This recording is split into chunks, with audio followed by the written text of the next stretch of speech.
Les chars à voile radiocommandés viennent d'intégrer la Fédération française de chars à voile.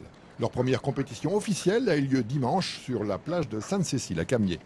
Le règlement est calqué sur celui des chars grandeur nature, mais les manches durent 7 minutes au lieu d'une demi-heure. Le gagnant annoncé est le S510, donc Laurent Roard.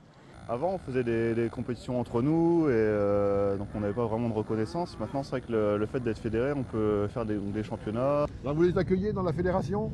Avec plaisir. Avec plaisir. On n'est pas sectaire, on accepte tout le monde. Pour le moment que ça roule à voile, après, il n'y a pas de problème. Ils sont les bienvenus. Comme les grands chars, les modèles réduits sont répartis en classes selon leur taille. Voici les classes 2, 75 cm de large sur 1 mètre de long et 1,50 m de haut. La plupart sont fabriqués par les pilotes eux-mêmes. Dans le modélisme, c'est souvent ça, c'est des passionnés de bricolage qui font des petits modèles un peu plus faciles à construire que des grands. Mais on retrouve toutes les sensations de pilotage, on retrouve vraiment le plaisir de jouer avec le vent grâce à cette discipline du modèle réduit, quoi. La première manette commande la direction, la seconde borde plus ou moins la voile. Les premiers chars radiocommandés ont fait leur apparition dans les années 90 sur les parkings des grandes surfaces ou sur les plages occasionnellement.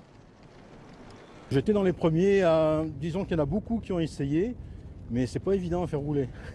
Parce qu'il y a une question d'empattement, de voile, de force de vent et de poids aussi. Et ici, le char est lesté avec 500 grammes de plomb. Les compétitions radiocommandées sont organisées en marge des championnats grandeur nature.